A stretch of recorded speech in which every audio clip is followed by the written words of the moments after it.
This morning, our very special guest, our friend Kevin King, returns to WJTL. Kevin, the Executive Director of Mennonite Disaster Services. Good morning, Kevin. Good morning. It's great to be here Welcome and be back hearing my friends in Lancaster County. Yeah, Loving it. So great to have you here. Anybody you want to say hi to? Absolutely. To our staff out there that are listening, and 30 staff, even listening online perhaps throughout the U.S. So we are a national, Canadian, and binational organization.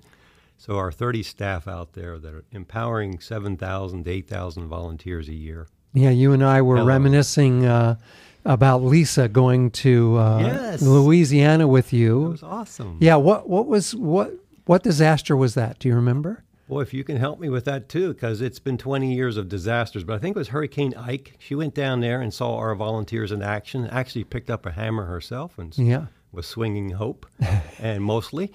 And actually doing live broadcasts from Louisiana. Yeah, I remember that. And it made a tremendous impact and, in fact, enabled additional volunteers to sign up and go. So that was powerful good. Yeah, that Maybe was we can awesome. do it again. Yeah. So you guys have really grown over the years. The good news is that's great. You could do more. The bad news, it's pretty much as a result of more disasters. Absolutely. Tell us about Mennonite Disaster Service. Thank you. Yes. Actually, Mennonite Disaster Service, we respond to disasters and rebuilding homes throughout U.S. and Canada with volunteers. Our mission really is empowering, leveraging volunteers to go out for a week or more and to rebuild homes, clean up, repair, rebuild. I mean, last year they did like 90 homes, new builds, 400 cleanups and repairs, and the work just continues more and more. In fact, when I started 20 years ago, we did respond about 4 or 5 major disasters a year. So one every $1 billion disaster every 80 days. Now disasters are happening every 18 days. Wow. So it's a challenge. Yeah. And but the volunteers keep coming, and we're excited that we can still continue to restore hope. Yeah, so many people talk about the bad things happening in the church. You see the good side of the church and everybody working together. Absolutely. I see the best that's coming out of our congregations. And I see tremendous collaboration and partnerships across denominations. Yeah. I mean, when we need warehousing, I'll call the Adventist. When we need more chainsaws, we'll call the Yellow Shirts, Southern Baptist, or partnering with American Red Cross, Salvation Army, Samaritan's Purse. We need case management, we'll call the Methodists. Lutheran World Relief. Brethren Disaster Ministries, got to give a special shout out to my friends there. Each one of us have a special niche. Yeah. And so they're on a first name basis. When disaster strikes, our staff reach out and call them, or they'll call us. Which is great. We had a Jewish group in the basements of flooded Detroit and say, "Where are the Mennonites? What's happening? Oh, we need you here." And so we call each other. Yeah. And working with the local, state, and federal officials, FEMA, Lancaster Emergency Management, the Emergency Management. So we partner together. That is an untold story in America, unfortunately. Yeah, I love that. So with more disasters, I'm guessing there's more need for volunteers, for support. What can our listeners do? Absolutely. I say 3 words: pray, pay, and go. Pray as in pray for the effective work of these volunteers that go. When they come to a site like Nama and Georgina, I think of them in Vermont, that lost their home to 6 inches of water and sewage. 4 feet of water got in their house. They're despondent. They're traumatized. Their marriage is falling apart. Volunteers show up, muck out, clean up, rewire, put on sheetrock, paint. Their marriage is back together again. Wow. These people are traumatized, but when we show up, we come as strangers, but we often say we leave as friends. Wow. Yeah. And the love of Christ is shown through in a hands-on, practical way. Yeah. Love that. If folks want to become a part, if they want to find out how to pray, how to pay, how to go. Absolutely. Come to our website, mds.org. We need you. We need volunteers to come for a week or more. We need those leadership volunteers that can cook or do office management at the project sites. We'll train, we'll pay your way to and from the leadership volunteers. That's the most critical link. Yeah. Check it out online, mds.org. We'll talk more with Kevin.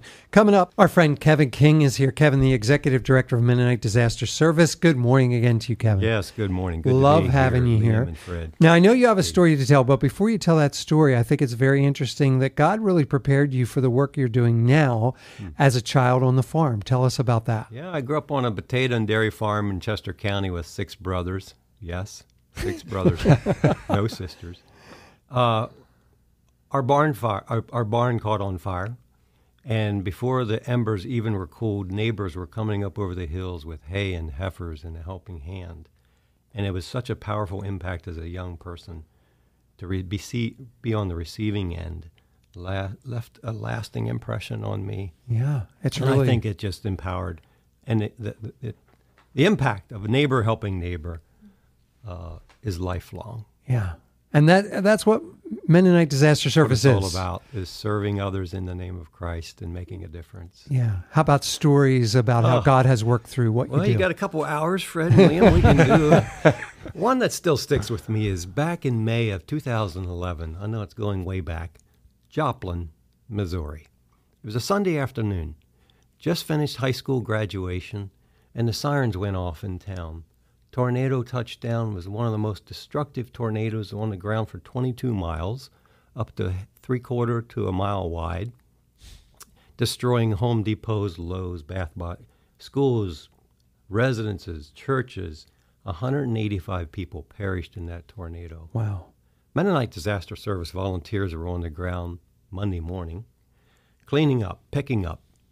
I arrived there finally on Thursday, and I was led around by Leland, and he was showing me back and forth. And finally I said, Leland, I got to get out and walk. I walked down the street. It was Pennsylvania Avenue, come to think of it. That's funny. And there was a gentleman standing in front of his house, just frozen, looking up in the sky. And I approached him. I said, excuse me, sir, are you the homeowner? Yeah. Oh, sorry for your loss. Where were you when the storm hit? Dogs jumped out the window. Dogs tried to get back in. We tried to make it to the basement, but couldn't. So there we were on the kitchen floor. I said, you survived. And he kept looking up now and then at my shirt, Mennonite Disaster Service. He said, Mennonite? I said, yeah. I said, have you heard of us before? Huh.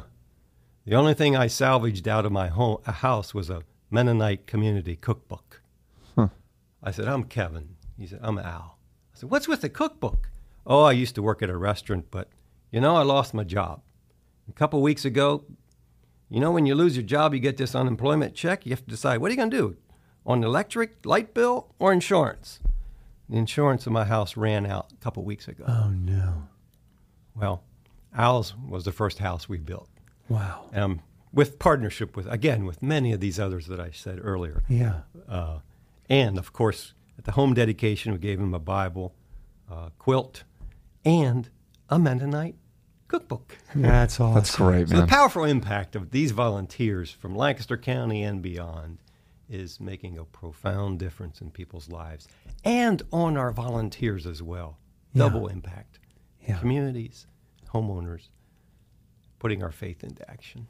Yeah. So earlier you talked about pray, pay, go. Yes. That's how we could get involved. But Absolutely. how can, you think about Joplin, Missouri, and you think about that terrible event that happened. Yeah. How can we as a church or we as people prepare for if we're involved in something Thank you for so asking that catastrophic? question. I think some of the key things we can do, actually tonight, listeners or anyone, go home tonight, go into every room of your house and take a picture, 4 pictures, each 4 ways, and send those pictures to yourself on email so that when you're, God forbid, in your disaster, you have a flood, fire, freeze, and you're asked to list your possessions, I almost guarantee you'll have a hard time because your brain is not thinking. Right.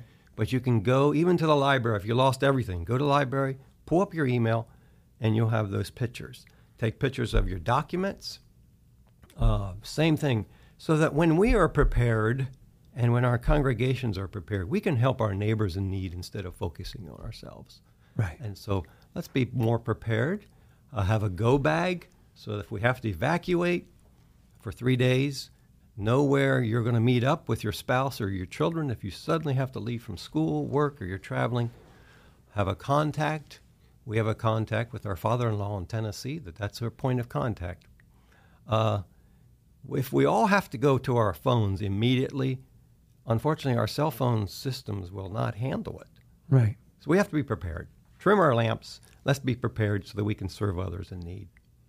Yeah. If somebody's listening and they're like, I would love to get involved. I would love to be on call as a volunteer in the event of a disaster. How can you do that? Yes. Go to our website, mds.org, Mennonite Disaster Service.org. We need you. We'll be in 9 states this fall, from California to Florida to Maryland to Kentucky, Selma, Alabama, Port Charlotte, Florida. We're still, years ago, disasters happened. We're still there. We may not be the first ones to arrive. We're not first responders, but we're often the last to leave. Wow. In Katrina, we were there for 7 years. Amazing. And so, that being long after the media is gone, sorry, no offense, Katie, but our volunteers are there helping to rebuild and restore hope, we often say. Yeah. It's a powerful, powerful witness. I love that. An opportunity for you to pray for what's going on at Mennonite Disaster Service. You could support them financially, or you could become a volunteer and go check it out online, mds.org. Kevin, it was so great to have you back in the studio. Thank you for your ministry, and God bless the listeners out there. You may be having your own personal disaster. Reach out. There are people out there that could help you and pray for you as well. So God bless you in your ministry. Oh, God bless you as well. Back to the music. Here's Carrie Job, Cody Carnes. This is The Blessing on WJTL.